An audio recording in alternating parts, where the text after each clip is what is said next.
Welcome back to the deep dive. Today we are wrestling with a concept that, honestly, once you see it, you can't unsee it. It's a lens for understanding how democracies think about their own survival. We are talking about the Machiavellian moment. Yeah, and it sounds so, academic and distant, but it forces you to ask this really uncomfortable existential question. Is our republic built to last forever? Or is political decay just inevitable? Exactly. It's this framework that connects Renaissance Italy, the American founding, and a lot of our own political anxieties today. We're diving deep into J.G.A. Pocock's massive 1975 work, The Machiavellian Moment, Florentine Political Thought, and the Atlantic Republican Tradition. And this book, it wasn't just another history of ideas. It was a genuine milestone that completely changed how scholars saw the through line in Western political thought. Right. It wasn't just about connecting famous thinkers. Pocock was actually tracing the life of a single shared problem. He was showing that the very language these different societies use was all part of this one centuries-long struggle against the same enemy. Okay, let's unpack that. What was this core problem? What was the enemy? The enemy, at its root, is time. I mean, it sounds abstract, but think about it. Classical political thinkers, your Aristotles and Polybiuses, they already knew that political systems have a lifespan. Like a biological organism. Exactly. They have a birth, they flourish for a while, and then they inevitably decay. There was this idea of a natural cycle. Yeah. They pretty much just accepted it as a kind of historical destiny. So for the ancients, politics was just this natural process that was always going to end. A government was born and it was fated to die. Nothing you could really do about it. Precisely. It was almost a resignation to fate. But the huge shift that Pocock identifies starts in the early modern republics, and especially Florence. This problem of being finite, of being mortal. It stops being an abstract philosophical problem and becomes the most intense practical political anxiety they have to actively solve. Wow, so they stopped just accepting the cycle and started trying to, defeat it? Or at least put it off forever? Yes. They started trying to defy the clock. And that's really the mission for our deep dive today, right? Yeah. To figure out what this new political time consciousness actually is and how it created this continuous tradition, the Atlantic Republican tradition, that Pocock traces all the way to America. That's the challenge. And to get there, we have to start with the core concept itself, the Machiavellian moment. You're saying it's not just one thing? No, it's an analytical frame. Yeah. Pocock breaks it down into three interconnected parts that define the crisis. Okay, let's do it. Let's break down those three parts. What's the first element? First is the historical situation. It's not just any tough time. It has to be a specific, critical moment when a republic is facing existential threats from both inside and outside all at once. It's a life-or-death situation. The republic is on a cliff edge, and it suddenly realizes its own existence isn't guaranteed. A moment of extreme vulnerability, like a political near-death experience. So what's the second part? I assume it's about what goes on in their heads during that moment. Exactly. It's the political time consciousness. The republic, as a collective, has this sudden, sharp realization that it is finite, that it is mortal, that it exists in the chaotic flow of secular human time, not under the protection of some eternal divine plan. The theological safety net is just gone. It's gone, and all you're left with is human action and sheer luck. It's the moment the republic looks in the mirror and sees its own mortality for the first time. That has to be terrifying, but it also implies agency, right? If God isn't in control, then humans must be. So what's the response? What's the third part? That's it. The normative response and choice. Facing this terrifying reality, the republic has to make a choice, a fundamental choice.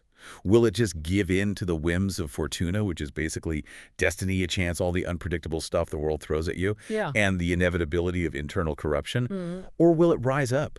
Will it use active, powerful political virtue, or virtue as they called it, to reinvent itself, to seek renewal, to find some way to achieve a kind of secular immortality? So the Machiavellian moment isn't a date on a calendar. It's this recurring drama.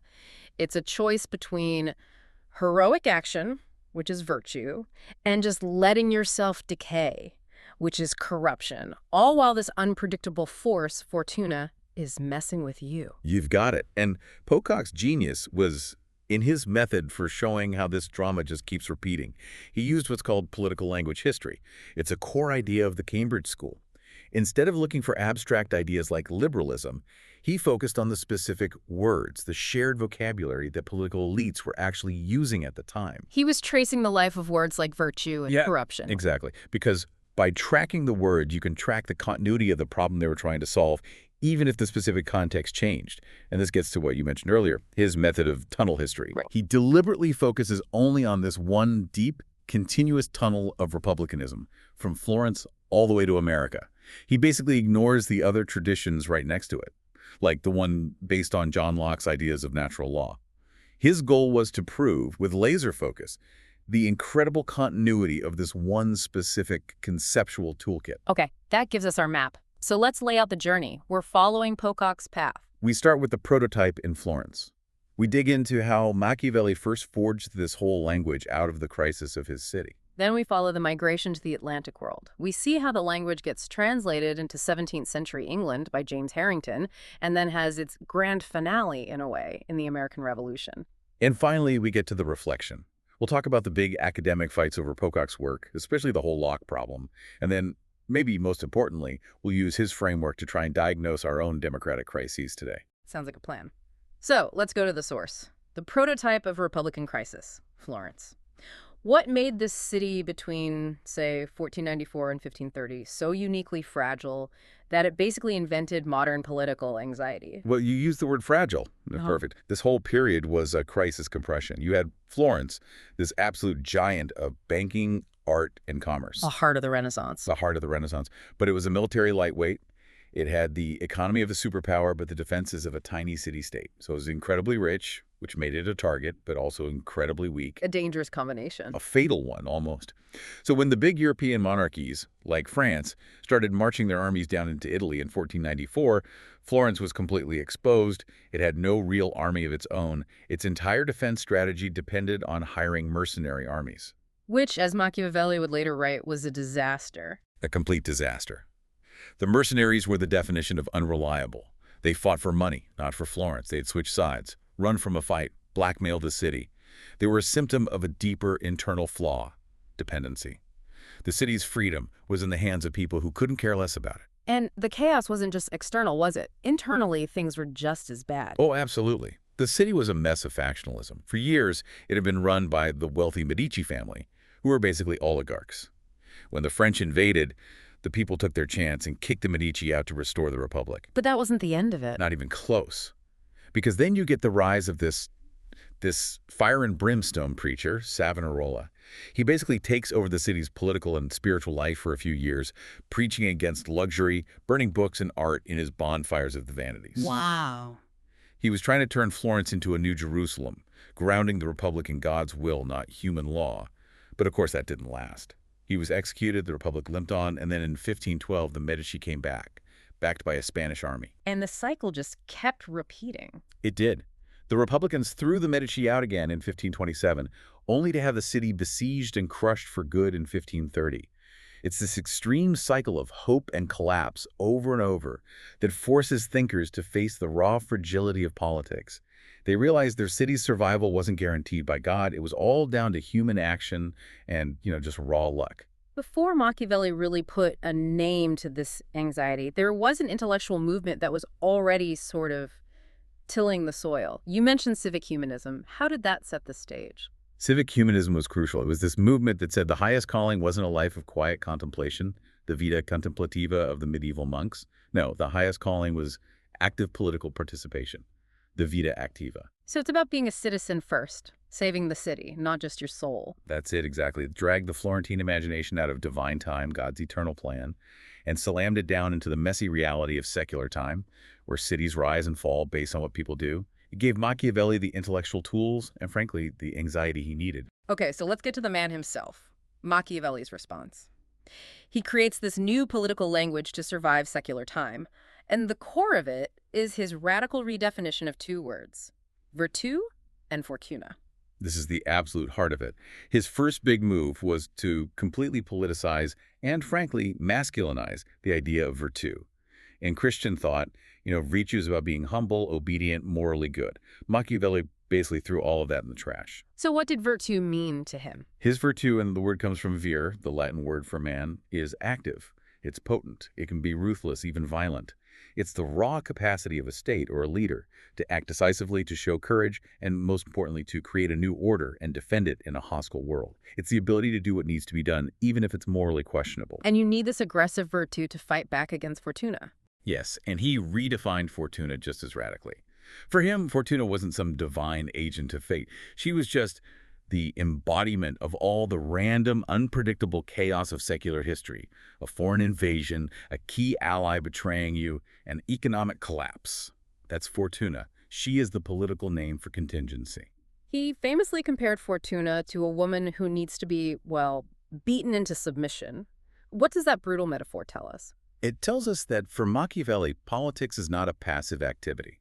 You can't just wait for good things to happen. The political actor has to seize the moment, grab Fortuna by the hair, and impose his will on events. He has to use his virtue to try and master at least half of what happens. If you just sit back and wait, Fortuna will drown you. It's a brutal, proactive vision of politics born from watching a city fail. But the threat wasn't just external, and this is maybe his most shocking idea. He argued that internal conflict could actually be a good thing. That completely breaks from the old ideal of political harmony, doesn't it? It's a total break. I mean, for almost every thinker before him, internal fighting class warfare, factions, was the #1 sign of decay. It was the cancer that killed republics. But Machiavelli looked at the history of the Roman Republic and came to the exact opposite conclusion.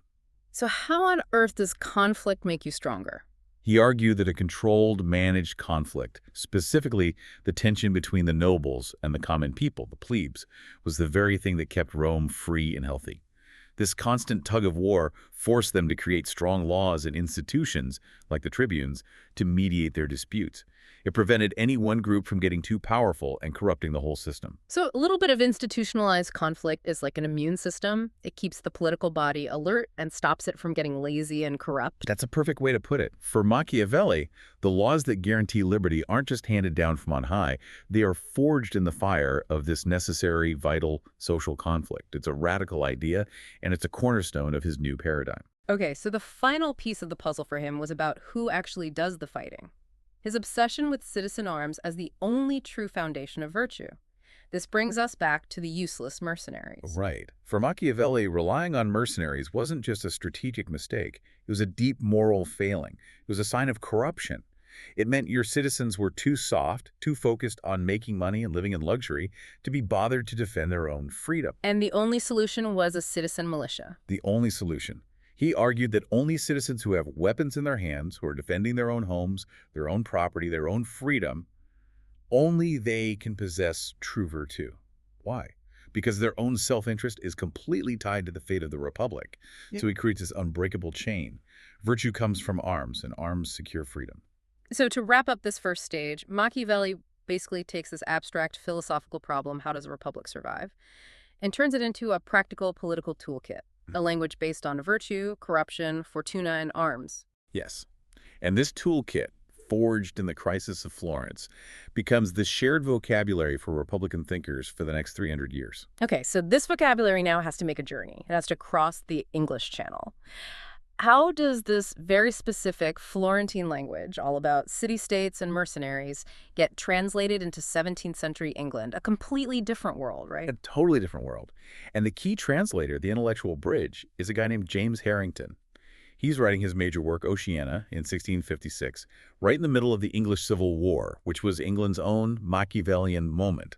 His job was to make Machiavelli's ideas relevant to a society that was all about land, property, and monarchy, not city finance. So how did he do it? How did he perform that translation? He did it by changing the material basis for virtue. For Machiavelli, virtue was rooted in the armed citizen. Harrington updates that with his famous property freedom thesis. He argues that the new foundation for citizens' independence, and therefore his virtue, is land property, real estate. Ah, okay. So to be a virtuous citizen, you had to be economically independent. And in England, that meant owning land. Exactly. The new hero of the Republic is the independent freeholder, the country gentleman. Harrington's big formula was that the balance of political power in a state must follow the balance of property. If one man owns most of the land, you get a monarchy. If a few own it, you get an aristocracy. But if land is widely distributed among many, you can have a republic. So he's using the classical language of virtue, but he's grounding it in the very English reality of land ownership. Precisely. He sustains the tradition by giving it a new English material foundation. And this sets the stage for how the idea of corruption gets a major makeover in 18th century England. Right. After their own revolution, the Glorious Revolution, what does corruption even look like in this new era of high finance and global empire? This is where the language gets really sophisticated. The whole political debate in England splits into two camps. You have the court party, the guys connected to the king, the new banks, the growing government bureaucracy. And then you have the country party, the opposition, who are the intellectual heirs of Harrington and his landowners. And the country party took up this old Machiavellian anxiety about decay. So what did they see as the new forms of corruption? They saw it everywhere. But it wasn't about simple bribes anymore. For them, corruption was now institutional. It was systemic. It was the threat posed by the brand new financial military state. What were the specific things they were terrified of? Okay, number one, a massive national debt, which was a new invention to fund Britain's global wars. Number two, a large permanent standing army. They hated this. They saw it as a tool of royal tyranny that made the citizen militia obsolete. And number three? The patronage system. This was the whole network of government jobs, pensions, and contracts that the king's ministers could hand out to members of parliament to buy their loyalty. So Parliament itself was being corrupted. Its members were dependent on the government for money, so they weren't independent representatives of the people anymore. Exactly. It destroyed the very independence that Harrington said was the basis of virtue. Yeah. And, critically, they also attacked financial speculation.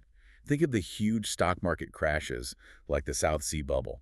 They saw this paper wealth as fake and immoral compared to the solid, real wealth of land. It made society unstable and put power in the hands of shady financiers instead of virtuous landowners. So they saw all these new forces, debt, a professional army, a big bureaucracy, paper money as a kind of modern fortuna. That's a great way to put it. These abstract financial forces became the new unpredictable threat that could ruin an independent citizen and corrupt the whole political system. It created this powerful critique of early capitalism that wasn't based on, say, Locke's ideas of contract, but on this older Republican fear of moral decay and lost independence. And this critique, this whole language, gets exported directly to the American colonies.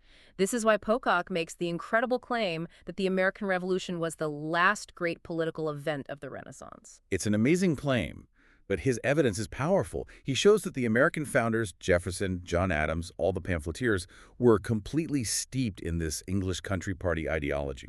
They read these tracts obsessively. So when Britain starts imposing new taxes and trying to tighten its control in the 1760s, the colonists don't see it as just a legal dispute. How do they interpret it through this Republican lens? They see it as a corrupt conspiracy. Right. They use that exact language. They see the court in London as this decadent, corrupt power that is deliberately plotting to extinguish liberty and virtue in America. Their rhetoric is full of this deep, almost paranoid fear that power always corrupts and that it's always trying to expand. It's that same Machiavellian anxiety, just updated. And their specific fears are a direct copy of the country parties. They hate the idea of a powerful central government, and they have this visceral, you might say, pathological fear of standing armies, the British Redcoats. For them, a professional army is the ultimate symbol of tyranny, and the only defense is a virtuous armed citizen militia. It's a direct echo. But Pocock argues that America did something totally new with this old problem of time and decay. He has this unique argument about the Americanization of virtue. How did America temporarily solve the problem? Right, so the classical Republican script says all republics eventually get corrupted and die. It's inevitable. Yeah. But America had one resource that no European republic ever had. Space. The vast, seemingly endless western frontier. How does geography solve a problem of time? That seems counterintuitive. Well, the frontier acted as a kind of geographical and social safety valve. It was a giant reservoir of virtue. The theory went like this. When the cities on the East Coast inevitably became corrupt, full of bankers, merchants, luxury, and decadence, the republic didn't have to die. It could just move. It could restart itself.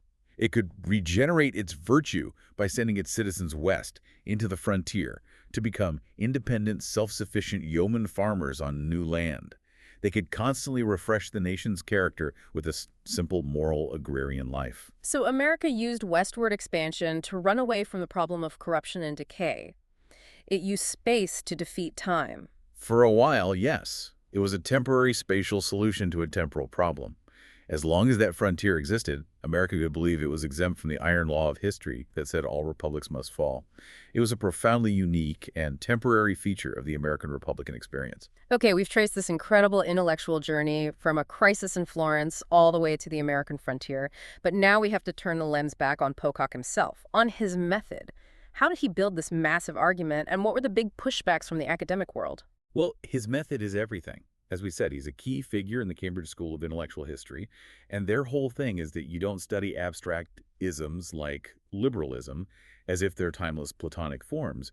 You study the specific political languages that people actually used in their historical moment to make arguments and seize power. So the meaning of a word like corruption is totally dependent on the conversation people were having in, say, 1770. Exactly. It's all about context. And this is why his approach is called tunnel history. He's not trying to write a complete history of everything that was going on. He intentionally drills down one single tunnel, this Republican language of virtue and corruption, to show its incredible continuity. He knows he's ignoring the other tunnels right next to it. He wasn't saying Locke wasn't important, just that he was focusing on this other tradition that had been overlooked. That's the idea. But you can imagine, this very deliberate choice to exclude other ideas kicked up a massive storm, especially among American historians. Right, which brings us to the main criticism, the so-called Locke problem. What was that all about? The central critique, and it fueled academic debates for decades, was that Pocock and his followers essentially squeezed out Locke. The critics said, hang on, you're so focused on this Republican language of community, civic duty, and public virtue that you're downplaying or even ignoring the dominant language of the American founding, liberalism. You mean Locke's ideas of natural rights, individualism, and the protection of private property? Precisely. The traditional view was that the Declaration of Independence is a fundamentally Lockean liberal document. It's about individual rights, life, liberty, pursuit of happiness, and limited government. Pocock's narrative, with its deep suspicion of commerce and finance as corruption, seemed to frame core liberal ideas as a threat to the Republic, not its foundation. So the big debate became, was America founded on the Republican ideal of collective duty, the virtue of the citizen? Or was it founded on the liberal ideal of individual rights? That was the heart of the fight, a huge historiographical battle. But beyond the Locke debate, people also started pointing out some serious blind spots in Pocock's tunnel history. Blind spots related to the actual messy social reality of the time. What kind of blind spots? The most glaring one is the blind spot of empire and slavery. Pocock's story celebrates the virtuous citizen, the independent landowner. But critics pointed out that the independence of these virtuous citizens was very often built on the violent dependence of others. You're saying that for someone like Thomas Jefferson to be an independent farmer with the leisure time to participate in politics, his virtue was made possible by the labor of enslaved people and the seizure of land from Native Americans. That is the deep structural problem. The very ideal of Republican freedom was, in practice, profoundly exclusive. It was for a very specific class of white, propertied men, and their virtue was subsidized by exploitation. By focusing only on the high-minded political language of the elites, Pocock's tunnel vision tends to miss this brutal social foundation. So the Republican ideal of citizenship wasn't universal at all. It was actually anti-egalitarian. In many of its applications, yes. And there are other critiques. Some argue his view of capitalism is too simplistic, that he just sees it through this moralizing lens of luxury and corruption, and fails to analyze the deep economic changes that were really happening. So it's a revolutionary framework for understanding political language, but we have to be critical about what that language sometimes hides. It's the trade-off of the method. You get this amazing clarity on one intellectual tradition, but you risk missing the bigger, messier picture around it. This is all fascinating as history, but let's bring it home. Pocock wrote this 50 years ago. Does this framework actually help us understand our own democratic problems today? Are we living through our own Machiavellian moment right now? I think, without a doubt, yes. The framework is timeless because the anxiety is timeless. You could argue that modern Western democracies, and especially the U.S., now that the frontier is long gone, are facing a classic Machiavellian moment. We've run out of that spatial safety valve, and all the internal forces of decay are, well, they seem to be accelerating. So if corruption today isn't about a national debt or standing armies, what are the new forms of it? What does modern corruption look like through this lens? It's more sophisticated now. I'd point to three things. First, money and politics. The insane influence of lobbyists, super PACs, and dark money. This is the modern version of the patronage system. It creates a dependency that severs the link between representatives and the public good. Okay, that makes sense. A structural dependence. What's the second? Political polarization. The shift from seeing your opponents as legitimate opposition to seeing them as existential enemies of the nation. This destroys the possibility of compromise and deliberation, which is the controlled conflict Machiavelli thought was healthy. When dialogue dies, the system starts to decay. And the third? It's just a general, widespread institutional failure. You have legislative gridlock, accusations of executive overreach from both sides, and, maybe most dangerously, a catastrophic collapse of public trust in everything. In Congress, the courts, the media, even in the voting process itself. When people believe the whole system is rigged, the republic loses its moral legitimacy. And the ultimate question, then, is the same one Florence faced. Do we, as a citizenry, have the virtue to fix this? That's the core problem, isn't it?